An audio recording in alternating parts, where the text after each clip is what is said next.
দর্শক স্বাগত জানাচ্ছি স্টার নিউজে। আমি এই মুহূর্তে দাঁড়িয়ে আছি ঝিনাইদহ শহরের উপশহর পাড়ায়। আমি আপনাদেরকে দেখানোর চেষ্টা করব যে এই মহল্লাবাসী কিভাবে জলাবদ্ধতার শিকার হয়েছেন। ড্রেনেজ ব্যবস্থা না থাকায় এবং অপরিকল্পিতভাবে বিভিন্ন ভবন এবং শহর গড়ে ওঠায় এই জলাবদ্ধতা সৃষ্টি হয়েছে। এখানকার স্থানীয় যারা বাসিন্দা তারা জানিয়েছেন যে পৌরসভার পক্ষ থেকে এখানে ড্রেনেজের একটা ব্যবস্থা ছিল, কিন্তু সেই ড্রেনেজ ব্যবস্থাটির সংস্কার হয়নি কখনো। ড্রেনের স্ল্যাবগুলো ভেঙে গিয়েছে, কোথাও কোথাও ড্রেনে রয়েছে আপনার ময়লা আবর্জনায় ভরে গিয়েছে ড্রেন, যে কারণে এখানে এই ড্রেন দিয়ে পানি বের হতে পারছে না। মহল্লাবাসী এখন বসবাস করছে প্রায় হাঁটু পানির নিচে। প্রত্যেকটি ভবনে আমরা এখানে এসে যেটি দেখতে পেয়েছি সকালে, যে প্রত্যেকটি ভবনের নিচতলার ফ্লোরগুলো কিন্তু পানি ঢুকে গেছে। স্কুলগামী শিক্ষার্থী সহ কর্মজীবী মানুষ তারা এই রাস্তা ব্যবহার করে চলাচল করতে তাদের ভোগান্তি পোহাতে হচ্ছে। এবং আপনারা দেখছেন যে আমার পেছনে কিন্তু যারা এই মহল্লার ছোট ছোট বাচ্চা আছে এবং বিভিন্ন মানুষ, তারা এই জলাবদ্ধতার ভিতরে তারা এখানে মাছ শিকার করছে।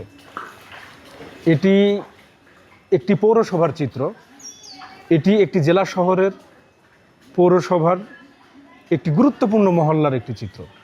আপনাদেরকে যদি একটু জানিয়ে রাখি যে ঝিনাইদহ শহরের স্থানীয়দের সাথে কথা বলেছি, তারা জানিয়েছেন যে দীর্ঘদিন এই ড্রেনটি সম্প্রসারণের দাবি জানানো হলেও তারা এই ড্রেন সম্প্রসারণ করেনি পৌরসভা কর্তৃপক্ষ। এবং আমরা এখানে এসে দেখতে পেয়েছি যে পচা পানিতে এই পচা ময়লা আবর্জনা মিলেমিশে একটি উৎকট দুর্গন্ধ এই পানিতে আমরা দেখতে পেয়েছি। আমি যদি কয়েকজনের সঙ্গে কথা বলার চেষ্টা করি, এই মহলার দিকে ওইদিকে খুব ড্রেনের পানি জমে আর কারণে হাঁটাচলা করা যায় না। ছোট বাচ্চা ছেলেপেলে যারা স্কুলে যাতায়াত করছে এদেরকে খুব সমস্যা হচ্ছে, কারণ এরা জুতা কেস পরে যাইতে পারছে না, আসতে পারছে না।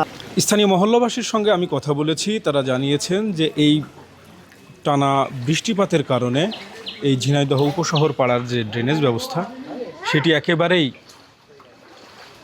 নাজুক অবস্থা তৈরি হয়েছে। পাশাপাশি এই উপশহর পাড়ায় যে জলাবদ্ধতার সৃষ্টি হয়েছে সেই জলাবদ্ধতার কারণে স্কুলগামী শিক্ষার্থীরা ভোগান্তিতে পড়ছেন, কর্মজীবী মানুষ যারা আছেন তারা এখানে যাতায়াত করতে ভোগান্তিতে পড়ছেন।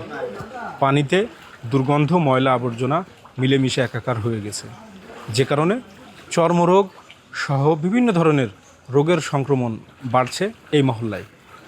স্থানীয়রা জানিয়েছেন যে পৌরসভা কর্তৃপক্ষের কাছে তারা বিভিন্ন সময়ে এই ড্রেনেজ ব্যবস্থা উন্নতকরণ এবং এই জলাবদ্ধতা নিরসনের কার্যকর পদক্ষেপ নেওয়ার জন্য তারা বারবার পৌরসভায় দ্বারস্থ হয়েছেন, কিন্তু পৌরসভার কর্তৃপক্ষ এ বিষয়ে কার্যকর পদক্ষেপ এখন পর্যন্ত গ্রহণ করেনি।